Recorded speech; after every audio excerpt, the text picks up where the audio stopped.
नमस्कार शेतकरी बांधवांनो, उद्या म्हणजे 1 फेब्रुवारीला केंद्रीय अर्थमंत्री निर्मला सीतारामन देशाचं आर्थिक बजेट सादर करणार आहे. त्यामध्ये शेतकऱ्यांना दिलासा देणारी निर्णय घेण्यात येणार आहे.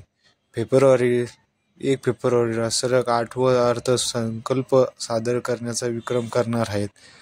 त्याच्या अर्थसंकल्पात विकासाला आधार देण्यासाठी आणि महागाई तसेच रखडलेल्या वेतनवाढीसाठी झगडणाऱ्या मध्यमवर्गाला दिलासा देण्यासाठी उपाययोजना केल्या जात आहे, अशी अपेक्षा व्यक्त केली जाते. या अर्थसंकल्पात सरकार कर सवलती, शेतकरी कल्याण, रोजगार निर्मिती, आरोग्य सुविधा आणि घर खरेदीच्या संधी वाढवण्यावर लक्ष केंद्रित करण्याची शक्यता आहे. यासाठी अर्थसंकल्पात पेट्रोल, डिझेल किमतीची कमी किंमत होण्यासाठी मोठ्या घोषणा केल्या जाऊ शकतात, असे सूत्रांची माहिती आहे. काय घोषणा होऊ शकतात बघूया आपण पुढील प्रमाणे. चॅनलला नवीन असाल तर चॅनलला सबस्क्राईब करा, लाईक करा, शेअर करा. बघूया. पेट्रोलचे दर वाढ झाल्यामुळे सर्वसामान्य खूप मोठा त्रास भोगावा लागतो. त्यामुळे पेट्रोल व डिझेल इंधन सर्व कमी होऊ शकते.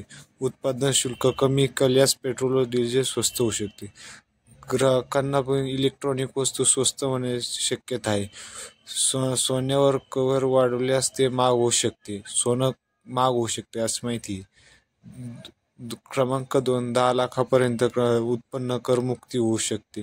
नवीन कर प्रणाली 10 लाख रुपयापर्यंत उत्पन्न करमुक्ती केले जाण्याची शक्यता आहे. सामान्य नोकर वर्गाला मोठा दिलासा मिळण्याची आशा वाढली. शेतकऱ्यांना पीएम किसान योजनेचा हप्ता मिळतो तो 6,000 वरून आता 12,000 होऊ शकतो.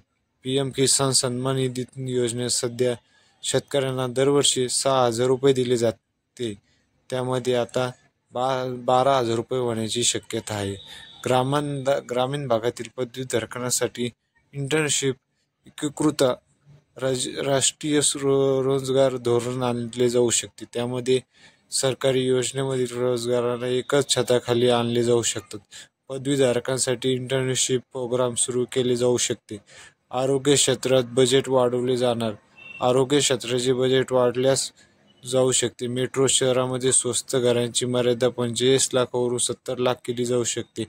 गृहकर्ज व्याजावर 5 लाखापर्यंत सवलत मिळू शकते. ही आकडेवारी ठरवून महत्त्वाची आहे.